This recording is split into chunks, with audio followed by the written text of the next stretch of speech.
Hello my dear students, this is your week answer.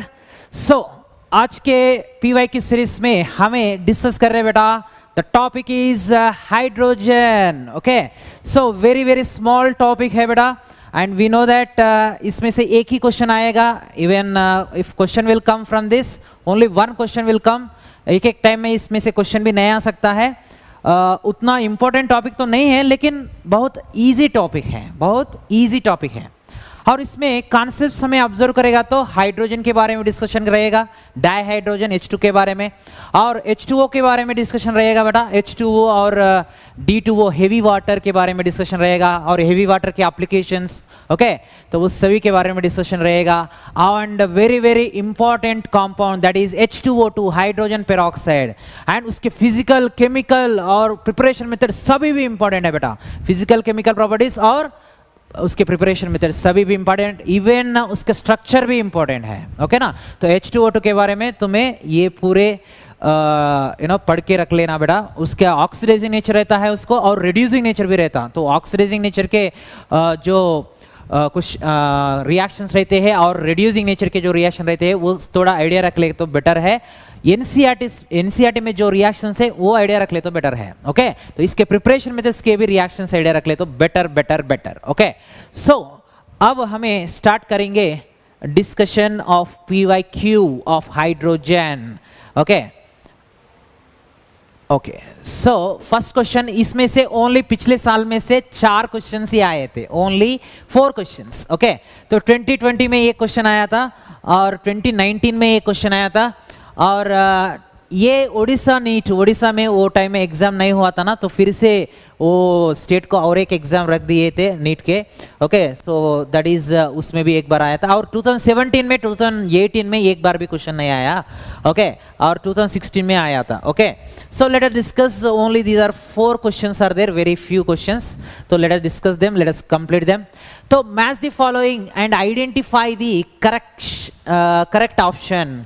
तो यहाँ पे करेक्ट ऑप्शन को आइडेंटिफाई करना, यहाँ पे क्या कर रहे हैं बेटा, हमें मैचिंग करना पड़ता है। CO प्लस H2 को हमें क्या बुला रहे हैं? We can call this synthesis gas, we can call this synthesis gas. Okay, and इसको ही सिंथेसिस गैस बोल सकते हैं बेटा, सिन गैस भी बोल सकते हैं, ओके, और वाटर गैस भी बोल सकते हैं। There are different names for this, syn gas, water gas. Okay, CO plus H2 को, ओके, CO प्लस N2 को क्या बुला रहे हैं हम? Producer gas. Okay, and temporary hardness, हमें वाटर का डिस्कशन करते बोला ना, तो वाटर का प्यूरिफिकेशन टेक्निक्स, ओके, उसको प्यूरिफाई करने के लिए टेम्पररी हार्डनेस और परमानेंट हार्डनेस को रिमूव करने के लिए क्या क्या टेक्निक्स है वो भी इंपॉर्टेंट है, तो उस पर भी फोकस करना ये टॉपिक में। तो टेम्पररी हार्डनेस बाइकार्बोनेट्स के वजह से होता। टेम्पररी हार्डनेस किसके वजह से होता बेटा? वाटर में टेम्पररी हार्डनेस किसके वजह से होता है? उसमें ये दोनों साल्ट्स बाइकार्बोनेट, मैग्नीशियम के और कैल्शियम के बाइकार्बोनेट्स डिसॉल्व होने वजह से होगा। Okay, next diborane is an electron deficient species है, एन इलेक्ट्रॉन डेफिशिएंट हाइड्राइड है। ओके, और H2O2 इज नॉन प्लेनर, इसको ओपन बुक लाइक स्ट्रक्चर रहेगा। Okay, open book like structure ऐसा रहेगा उसका structure. Okay, so this is the structure of hydrogen peroxide. सो ये स्ट्रक्चर देखेगा तो कैसा हमको दिखेगा, देखो बेटा कैसा दिख रहा है, देखो, it is looking like open book like structure. तो ये बुक का बीच में कहा बेटा, ये ओपन हो गया ऐसा, तो ऐसा हमें अज्यूम कर सकते हैं। And it is non planar, open book बोल तो नॉन प्लेनर ही रहेगा ना, तो इसका स्ट्रक्चर नॉन प्लेनर ही है। सो दिस इज व्हाट मैचिंग है बेटा। तो आंसर क्या होगा देखो, A is matching with 3, and B is matching with 1, तो option A is correct. Okay, and C is matching with 2. Okay, so next question देखो, the method used to remove temporary hardness water. Temporary hardness, permanent hardness रहता है, temporary hardness रहता है water में। तो temporary hardness इसके वजह से होता है बाइकार्बोनेट्स डिसॉल्व होने वजह से, मैग्नीशियम के और कैल्शियम के बाइकार्बोनेट्स वाटर में डिसॉल्व होने वजह से टेम्पररी हार्डनेस होता है। और calcium sulphate, calcium chloride, magnesium sulphate, magnesium chloride dissolve होने वजह से, ओके, परमानेंट हार्डनेस होता है वाटर में। ओके, तो वो परमानेंट हार्डनेस को रिमूव करने के लिए बहुत सारे टेक्निक्स, डिफरेंट टेक्निक्स है बेटा। टेम्पररी हार्डनेस को सिर्फ बॉइलिंग करके, और ये क्या क्लार्क्स मेथड है बेटा, क्लार्क्स मेथड। तो इसमें कैसा हमें रिमूव करते, जो टेम्पररी हार्डनेस इसकी वजह से होता बोला मैं, मैग्नीशियम बाइकार्बोनेट और कैल्शियम बाइकार्बोनेट डिजॉल्व होने वजह से होता बोला। तो तब ये पानी में जो साल्ट्स है इसको ये सॉल्युबल होके रहते बेटा, पानी में वो सॉल्युबल होके रहते। तो इसको रिमूव करने के लिए हमें इसको क्या करते, प्रेसिपिटेट जैसा बना देते। इसको कैसा बना देते, प्रेसिपिटेट जैसा। And even you boil the water, you know, वो वाटर हीटर पे क्या तुमको वो वाइट कलर में एब्जॉर्प्शन होके दिखेगा ना, वाइट कलर में वो पूरा प्रेसिपिटेट जैसा दिखेगा ना, वो क्या है, कैल्शियम कार्बोनेट है। ओके ना, तो वो कैल्शियम बाइकार्बोनेट और मैग्नीशियम बाइकार्बोनेट वो पानी में डिजॉल्व होने वजह से, ओके, हमें बॉइलिंग करने वजह से वो वाटर हीटर पे जाके वो calcium bicarbonate is becoming calcium carbonate. Calcium carbonate is precipitate हो जाएगा, क्यों बोलते वो सॉल्युबल नहीं होता वाटर में। लेकिन कैल्शियम बाइकार्बोनेट और मैग्नीशियम बाइकार्बोनेट ये दोनों भी पानी में सॉल्युबल है। इसीलिए इसको क्या बना रहे, देखो बॉइलिंग करके भी इसको प्रेसिपिटेट जैसा बना देते, बोलते इसको वो कार्बोनेट जैसा कन्वर्ट करते। बाइकार्बोनेट है ना, बाइकार्बोनेट है, हाइड्रोजन है देखो, तो बाइकार्बोनेट्स को हमें कार्बोनेट जैसा बना देते bye reacting with calcium hydroxide. तो ये है क्लार्क्स मेथड। ओके, तो यहाँ पे मैग्नीशियम हाइड्रोक्साइड बनेगा और कैल्शियम कार्बोनेट बनेगा। Okay, next in this case calcium carbonate बन रहा है और वाटर बन रहा है। सो एनीवे यहाँ पे कैल्शियम कार्बोनेट जो है ये इनसॉल्युबल है, इसीलिए इसका प्रेसिपिटेट मिल रहा है बेटा हमको, इसका प्रेसिपिटेट मिल रहा है। तो ये भी इनसॉल्युबल है और ये भी इनसॉल्युबल है, ये भी इनसॉल्युबल, ये सभी भी इनसॉल्युबल है। तो ये तीनों का प्रेसिपिटेट मिल सकता है। तो वो प्रेसिपिटेट जैसा मिलेगा तो उसको फिल्ट्रेशन करके हम उसको सेपरेट कर पाते हैं। हम जो सॉल्युबल हो गए इसको सिर्फ हमें प्यूरिफिकेशन टेक्निक, फिल्ट्रेशन टेक्निक से हमें ये दोनों सॉल्ट्स को पानी में से रिमूव नहीं कर सकते। अगर इसको ऐसा प्रेसिपिटेट जैसा बना दिए समझो, इसको फिल्ट्रेशन करना आसान है। ओके, इसको फिल्ट्रेशन करना आसान है, तो फिल्ट्रेशन करके इसको रिमूव कर देते। ओके ना, तो ये है क्लार्क्स मेथड। और रिमेनिंग सभी मेथड्स भी परमानेंट हार्डनेस को रिमूव करने के लिए यूज करते हैं। Okay, Calgon's method, synthetic resin method, ion exchange resin method, तो ये सभी भी बेटा परमानेंट हार्डनेस को रिमूव करने के लिए। Next, the number of hydrogen bonded water molecules associated with copper sulphate. तो इसका केस में कॉपर सल्फेट इसका स्ट्रक्चर में देखेगा तो वाटर लिगेंड्स, 4 लिगेंड्स कनेक्टेड रहते हैं बेटा कॉपर को, और सल्फेट आयन बाहर रहेगा और एक H2O मॉलिक्यूल बाहर रहेगा। ओके ना, तो इसका कॉम्प्लेक्स टाइप स्ट्रक्चर देखेगा तो ऐसा रहेगा।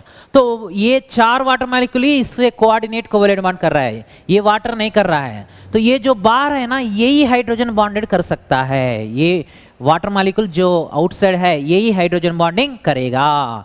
सो इसीलिए यही हाइड्रोजन बॉन्डिंग करेगा। तो आंसर ओनली बी ऑप्शन हो गया। देखो, the number of hydrogen bonded water molecule कितने हैं पूछा, तो answer is one, only one. Okay, so next, last one, which of the following statement about hydrogen is incorrect?